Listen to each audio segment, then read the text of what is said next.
work, the prosperity, the economy of Africa as a whole. So this is how it affects it. Sir, you said that environmentalists said that the deal is not legally binding as countries can choose their own targets.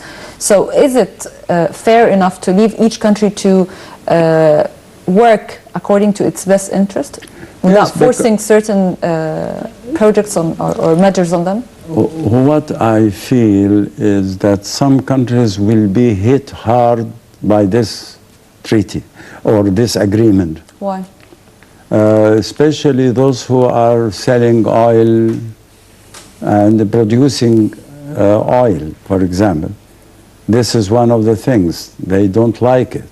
Second, the cost of the change from oil and other sources of energy to renewable energy sources is a very hard economic problem for many countries in Africa, for example. They cannot afford it. Thirdly, it is looked upon as a safeguard for the developed countries to protect themselves, and they neglected the needs and the economic status of the poor countries. They cannot afford the change.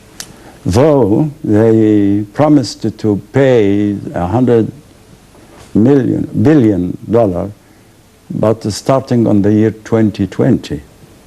And it is not enough for whatever change is needed. I think it is for the welfare of the developed countries better than many of the underdeveloped and poor countries. Okay, leaders of developed countries vowed technological support to help the African state cope with the fossil fuel reduction. Is this enough contribution for the industrial nations? As I said, it is not enough. It is not enough compensation for what they have done for 2 centuries since the Industrial Revolution. It is not enough to help the poor countries.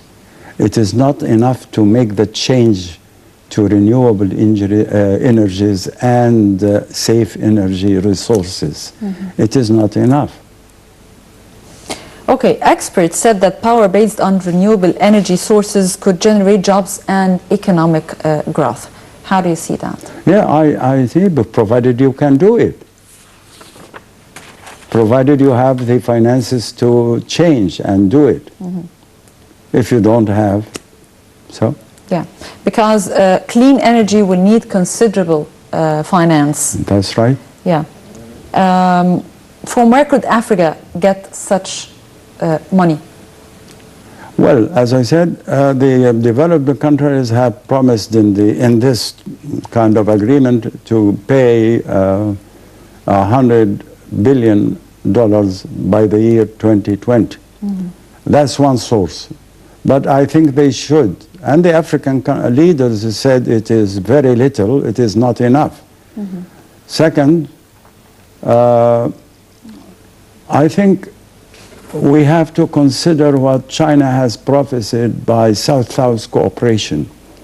And people who are still in the South, there are some countries are rich, like Asian countries, the tigers of Asia.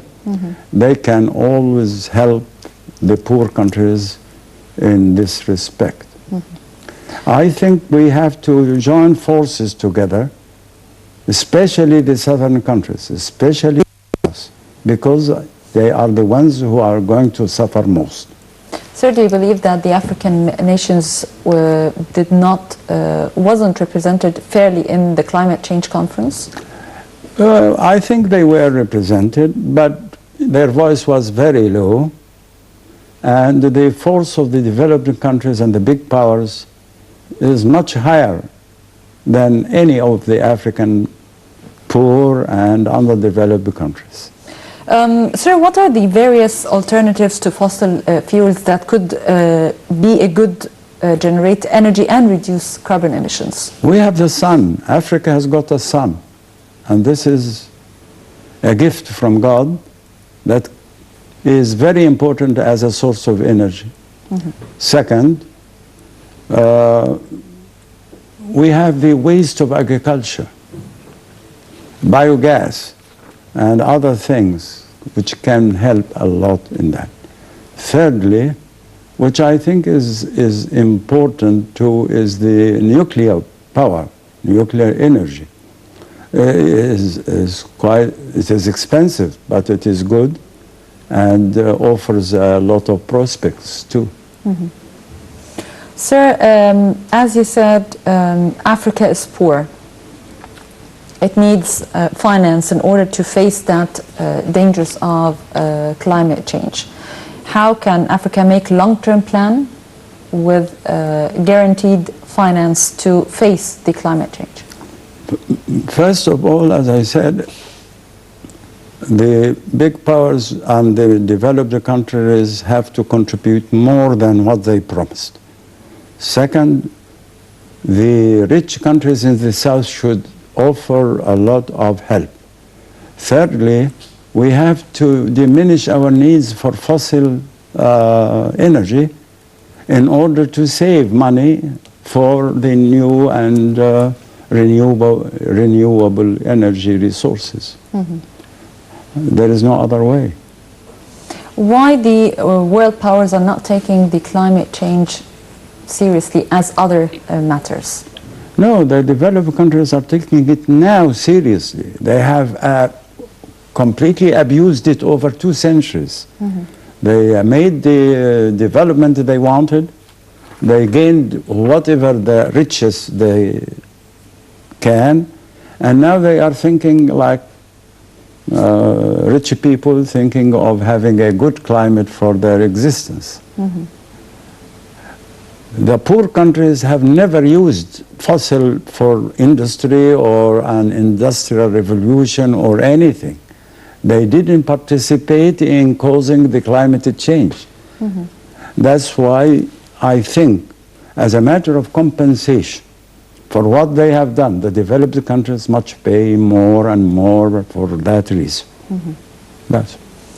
How should normal people know about the dangers of the climate change? When they look at the conferences, it's just a conference and people sitting signing deals, but they don't understand the importance and the dangers, as you said, of the climate change. How should these people should be aware of it? That's your job. Media should make the people aware of these changes and what will happen if this is neglected. Second, they should tell them what to do to save energy, because the first step is to save energy.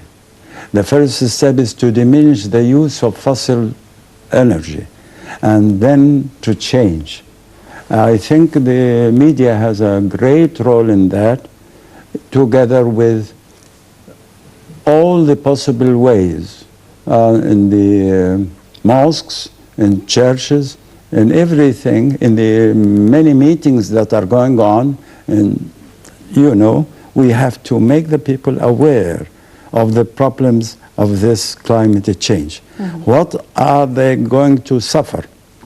What they will pay, and their children will pay if they neglect. First of all, saving energy. Second, changing into renewable, non-dangerous resources of energy. Sir, what are the main causes of the climate change? Yes, there are many causes. There are natural causes which are welcome. Because, I'll tell you something, the Earth, if without these changes, it could be minus 18 degrees centigrade. We cannot live on it. So the aim of the changes, the natural uses of these elements in the climate and the weather, is to keep a range of temperature up to 15 degrees so that human and animal and plant can survive. But if it exceeds that limit, that's the danger. What we are doing unnaturally, by burning our waste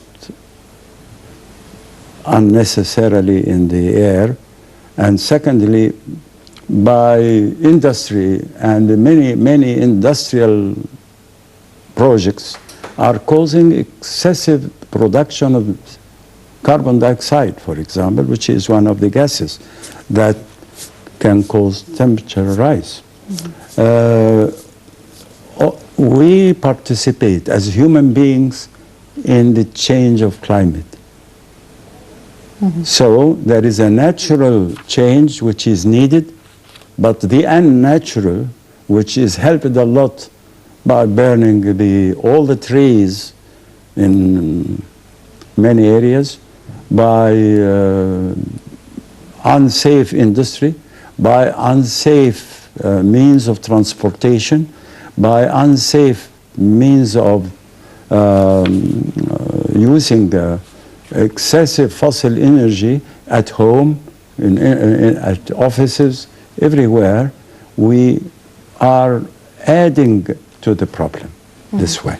Sir, how does the world stand now with regard of the gas emissions? The gas emissions. Yes, the gas emission, as I said, if within a natural limit, it is good to keep the earth warm a little bit for human, animal, and plant survival. Yeah. But we are worried about the excess. Yeah. Okay. Dr. Helmy Hadidy, President of APSO, thank you for joining us, and welcome once again to Africa Today. Thank you. Thank you. Well, this brings us to the end of our show. I'm Dina Mamdouh. Please stay tuned.